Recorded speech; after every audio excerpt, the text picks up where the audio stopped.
Hi friends, அஸ்ஸலாமு அலைக்கும். Welcome to Raifa kitchen. நம்ம இன்றைக்கி பார்க்க போகிறது ஒரு அருமையான டின்னர் ரெசிபி தாங்க.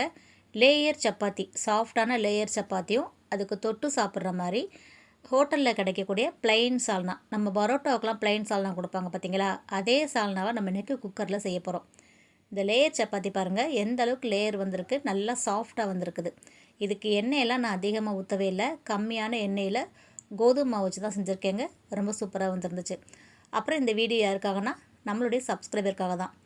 லாஸ்ட் வீக் வந்து நம்ம சாஃப்ட் சப்பாத்தியும் தாலும் ரெசிபி போட்டிருந்தோம் இல்லையா, அதை பார்த்துட்டு அதில் ஒரு சப்ஸ்கிரைபர் இருந்தோம், எனக்கு லேயர் சப்பாத்தி கொடுங்கன்னு கேட்டிருந்தாங்க. அவங்களுக்கு தான் அந்த வீடியோ கண்டிப்பாக அவங்க பார்ப்பாங்கன்னு நினைக்கிறேன். அதே மாதிரி தொடர்ந்து சப்போர்ட் கொடுங்க எல்லோரும். உங்களுக்கு ஏதாவது ரெசிபி வேணாலும் கேளுங்க. இப்போ வாங்க இந்த லேயர் சப்பாத்தியும் ப்ளைன் சால்னா நம்ம எப்படி செய்கிறதுன்னு பார்க்கலாம். வீடியோவை ஸ்கிப் பண்ணாமல் பாருங்கள். அப்படியே நம்ம சேனலுக்கு இப்போ தான் ஃபஸ்ட் டைமாக வந்துருக்குறீங்கன்னா நம்ம சேனலையும் சப்ஸ்கிரைப் பண்ணிக்கோங்க. வாங்க இப்போ வீடியோக்குள்ளே போகலாம். நான் வந்து இன்றைக்கி 3 கப் அளவுக்கு கோதுமை மாவு எடுத்திருக்கேங்க. இது தாராளமாக 3 பேர்லேருந்து 4 பேர் வரைக்கும் சாப்பிடலாம். நம்ம குருமாலாம் வச்சுருக்கறனால நல்லா சாப்பிட்றதா இருந்தால் 3 பேர் சாப்பிட்லாம். உங்கள் வீட்டில் எத்தனை பேர் இருக்காங்களோ அதுக்கு தகுந்த அளவுக்கு நீங்கள் மாவு எடுத்துக்கோங்க. இந்த மாவுக்கு தேவையான உப்பு சேர்த்துருங்க. இது கூடவே 1 ஸ்பூன் அளவுக்கு எண்ணெய் சேர்த்துக்கோங்க. எண்ணெய் சேர்த்துட்டு இது நல்லா கலந்து விட்டுக்கோங்க. மாவு வந்து உப்பு வந்து எல்லா பக்கம் மாவில் படுற மாதிரி நல்லா கலந்து விட்டுக்கோங்க. கலந்துட்டு கொஞ்சம் கொஞ்சமாக தண்ணி சேர்த்துட்டு நீங்கள் சப்பாத்தி மாவு பிசைஞ்சுக்கலாம். மொத்தமாக தண்ணி ஊற்றிடாதீங்க, மாவில் தண்ணி கூடிரும். அதனால் கொஞ்சம் கொஞ்சமாக எந்த அளவுக்கு தண்ணி இழுக்குதுன்னு பார்த்துட்டு தண்ணி சேர்த்துட்டு நல்லா பிசைஞ்சு எடுத்துக்கோங்க. நல்லா எல்லா பக்கமும் ஒரே மாதிரி உருட்டி கொண்டு வந்து பிசைஞ்சுக்கோங்க.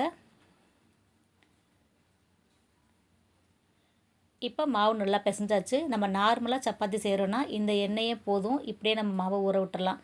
நம்ம லேயர் சப்பாத்தின்றதுனால இன்னும் கொஞ்சம் எண்ணெய் சேர்த்துக்கிட்டால் நல்லாயிருக்கும். மறுபடியும் 1 ஸ்பூன் அளவுக்கு நான் எண்ணெய் சேர்த்துக்கிறேன். எண்ணெய் சேர்த்துட்டு ஒரு 5 நிமிஷத்துக்கு நல்லா கையிலே நல்லா அழுத்தம் கொடுத்து நல்லா பிசைஞ்சுக்கோங்க.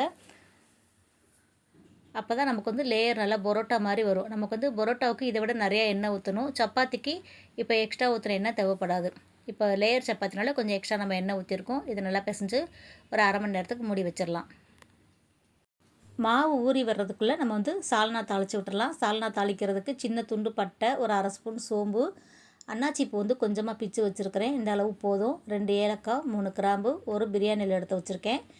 அதிக மசாலா தேவைப்படாது. இந்த மசாலாவே தாளிக்கிறதுக்கு கரெக்டாக இருக்கும்.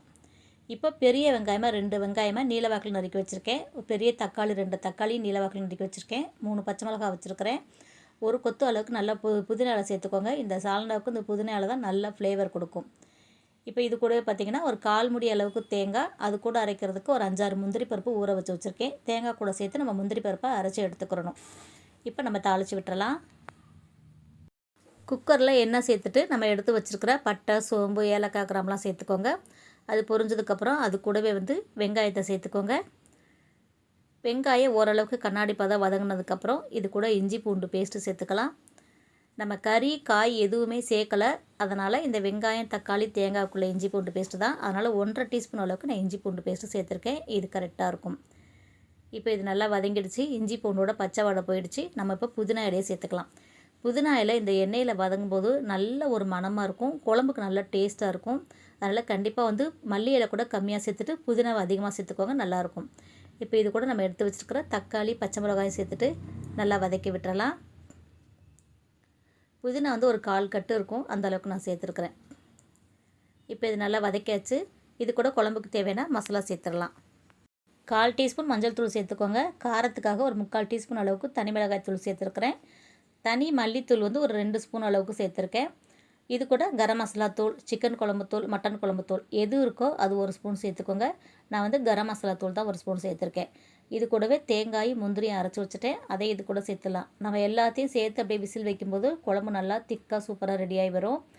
இப்போ எல்லாத்தையும் சேர்த்துட்டு நல்லா கலந்து விட்டுட்டு தண்ணி சேர்த்துக்கோங்க. குழம்பு உங்களுக்கு எந்த அளவுக்கு தண்ணி வேணுமோ அந்த அளவுக்கு தண்ணி சேர்த்துக்கோங்க. சேர்த்துட்டு நல்லா கலந்து விட்டுருங்க. உப்பு, காரம் செக் பண்ணிக்கோங்க. உங்களுக்கு ஏதாவது பத்தாட்டினா நீங்கள் சேர்த்துக்கோங்க. எனக்கு வந்து கொஞ்சம் வந்து காரம் பத்தாத மாதிரி இருந்துச்சு, அதனால் நான் கொஞ்சமாக மிளகாய்த்தூள் சேர்த்துக்கிறேன். சேர்த்துட்டு உப்பு சேர்த்துட்டு இதை விசில் போட்டு ஒரு 4-5 விசில் வச்சு நம்ம வேக விட்டு வச்சுருவோம். அப்போ தான் இந்த வெங்காயம், தக்காளியெல்லாம் நல்லா மசிஞ்சு நல்லா வெந்து வரும். ஒரு 5 விசில் வச்சு எடுத்துக்கோங்க, கரெக்டாக இருக்கும். இப்போது சப்பாத்தி மாவு வந்து நல்லா ஊறி வந்திருக்கு. இதை சின்ன சின்ன பால்ஸாக நம்ம உருட்டி எடுத்துக்கலாம். நான் வந்து இந்த சீட்டில் தான் உருட்ட போகிறேன். இந்த சீட்டில் ஏதாவது கண்ணுக்கு தெரியாத அழுக்கு டஸ்ட்டு இருந்தால் கூட வரணும்னா இந்த சப்பாத்தி மாவே கொஞ்சம் போட்டு நல்லா திரட்டி எடுத்துருங்க. ஏதாவது சின்ன சின்ன டஸ்ட்டு தூசி இருந்தால் கூட வந்துடும்.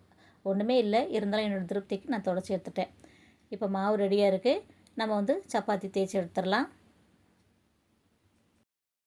இப்போது மாவு வந்து தேய்ச்சி எடுக்கிறதுக்கு நம்ம கோதுமை மாவே வந்து தொடு மாவுக்கு எடுத்துக்கலாம். எடுத்துகிட்டு நல்லா நைஸாக தேய்ங்க. உங்களுக்கு எந்த அளவுக்கு மெல்லிசாக இழுக்க முடியுமோ அந்த அளவுக்கு இழுத்துக்கோங்க. அப்போ தான் நம்ம மடித்து போடும்போது நமக்கு நிறையா லேயர் வரும், நல்லா சாஃப்டாகவும் இருக்கும். அதனால் எந்த அளவுக்கு மெல்லிசாக தேய்க்க முடியுமோ அந்த அளவுக்கு நம்ம சப்பாத்தியை நல்லா தேய்ச்சி எடுத்துக்கிறலாம். நம்ம நல்லா பிசைஞ்சிருக்கிறதுனால நமக்கு தேய்க்கிறதுக்குமே ரொம்ப ஈஸியாக இருக்கும். நல்லா நைஸாக எப்படி வருது பாருங்கள். இப்போ இதை தேய்ச்சாச்சு. இப்போ இதில் எண்ணெய் தேய்ச்சி நம்ம மடிச்சிடலாம். இப்போ மடிக்கிறதுக்கு இதுக்குள்ளே ஒரு அரை ஸ்பூன் மட்டும் எண்ணெய் சேர்த்துக்கோங்க. அப்போ தான் வந்து சப்பாத்தி நல்லா லேயர் லேயராக பிரிஞ்சு வரும். நம்ம சுடும்போது அந்தளவுக்கு எண்ணெய் சேர்க்க தேவையில்லை. அதனால் உள்ளுக்குள்ளே இது மாதிரி எண்ணெய் தேய்ச்சிட்டிங்கன்னா நல்ல லேயர் வரும். இப்போ இது போல் நல்லா மடித்து எடுத்துக்கோங்க. இது போல் மடித்து இப்படி எடுத்துட்டிங்கன்னா ஸ்கொயராக போடுறதுக்கு நல்லாயிருக்கும். இப்போ பாருங்கள், இது கரெக்டாக இருக்கு இல்லையா? இதை அப்படியே வச்சுருவோம். இந்த மாதிரி தடவி எல்லா சப்பாத்தியும் வச்சிடணும். அப்போ தான் உள்ளுக்குள்ளே நல்லா எண்ணெய் ஊறி நிற்கும். இப்போ இன்னொரு சப்பாத்தி உங்களுக்கு நான் தேய்ச்சி காமிக்கிறேன் பாருங்கள். இந்த மாதிரி ஸ்கொயராகவும் போடலாம். நீங்கள் வந்து முக்கோண வடிவத்துலேயும் போட்டுக்கலாம். உங்களுக்கு எந்த மாதிரி ஈஸியாக இருக்கோ நீங்கள் அது போல் செஞ்சுக்கிறலாம். இப்போ இதில் எண்ணெய் சேர்த்துட்டு இது வந்து நான் முக்கோணமாக உங்களுக்கு மடித்து காமிக்கிறேன். எண்ணெய் சும்மா லைட்டாக அந்த மாவு வந்து ஒன்றோட ஒன்று ஒட்டாமல் இருக்கிறதுக்கு மட்டும் ஒரு 1/4 ஸ்பூன் அளவுக்கு மட்டும் எண்ணெய் ஊற்றினீங்கன்னா போதும். இது மேலே லைட்டாக வந்து மாவு தூவிக்கிட்டேன். இப்போ இது போல் மடிச்சிட்டிங்கன்னா இது முக்கோணமாகிடுச்சு. அவ்வளோதான். இதுலேயுமே லேயர் வந்து சூப்பராக வரும். கண்டிப்பாக இது போல் தேய்ச்சி எல்லா சப்பாத்தியும் கொஞ்சம் நேரம் வச்சுருங்க. வச்சுட்டு அதுக்கப்புறம் நம்ம சுடும்போது தான் நல்லா உள்ள மாவெல்லாம் ஊறி நல்லா புசு புசுன்னு சப்பாத்தி வரும். இப்போ நம்ம எல்லா சப்பாத்தியும் மடித்து வச்சுட்டு பார்க்கலாம். உங்களுக்கு எந்த வடிவங்கள் பிடிக்குதோ, பரோட்டா மாதிரியோ, ஸ்கொயராகவோ, முக்கோணமாகவோ உங்களுக்கு எது பிடிக்குதோ அது போல் எல்லா மாவையும் நீங்கள் உருட்டி எடுத்துக்கோங்க. இப்போ நம்ம எல்லா மாவையும் உருட்டி எடுத்தாச்சு. இப்போ நம்ம சப்பாத்தி சுட ஆரம்பிச்சிடலாம். மாவு எல்லாம் ரெடி பண்ணதுக்கப்புறமா நீங்கள் தோசைக்கல்ல காய வச்சுக்கோங்க. கல் நல்லா சூடானதுக்கப்புறம் அப்படியே மிதமான தீ வச்சு விட்டுருங்க. அப்போ தான் சப்பாத்தி நமக்கு வந்து உள்ள வரைக்கும் வெந்து வரும். ஏன்னா நம்ம 2-3 லேயராக வச்சுருக்கோம் பார்த்தீங்களா? அப்போ வந்து தோசைக்கல் சூடாகவும் இருக்கணும், மிதமான தீயில் இருக்கணும். அப்போ தான் உள்ளே இருக்கிற லேயர்ஸ் எல்லாமே நமக்கு நல்லா வெந்து வரும். இப்போ இது உங்களுக்கு எந்த அளவுக்கு இழுத்து தேய்க்க முடியுமோ தேய்ச்சிக்கோங்க. நீங்கள் எப்படி தேய்ச்சாலுமே நமக்கு லேயர் வரும். ஏன்னா உள்ளே வந்து நம்ம மாவு எண்ணெயெல்லாம் போட்டிருக்கோம் இல்லையா? அதனால் நல்ல லேயர் வரும். இப்போ இன்னும் இந்த சப்பாத்தி உங்களுக்கு தேய்ச்சி காமிக்கிறேன் பாருங்கள். நீங்கள் இதை ரவுண்டாக தேய்க்கிறா இருந்தாலும் நீங்கள் தேய்ச்சிக்கிறலாம். இப்போ சப்பாத்தி தேய்ச்சாச்சு. நம்ம தோசைக்கல்லில் போட்டு எடுத்துடலாம்.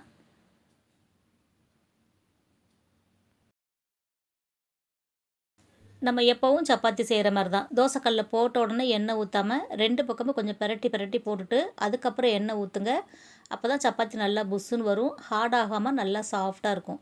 இப்போ 2 பக்கம் பாருங்கள், சும்மா எண்ணெய் ஊற்றாமலே நான் பிரட்டி பிரட்டி எடுத்திருக்கேன். இதுக்கே நல்லா புசு புசுன்னு வந்திருக்கு. இப்போ மேலே வந்து லைட்டாக ஒரு 2 சொட்டு மட்டும் எண்ணெய் ஊற்றுங்க. நல்லா இன்னும் பொங்கி புசுன்னு வந்துடும். இதே போல் நம்ம எல்லா சப்பாத்தியும் வேக வச்சுக்கலாம். இது போல் அமுக்கி விட்டுக்கோங்க. அப்போ தான் உள்ளே இருக்க லேயர்ஸ் எல்லாமே நல்லா சூடாக வெந்து வரும்.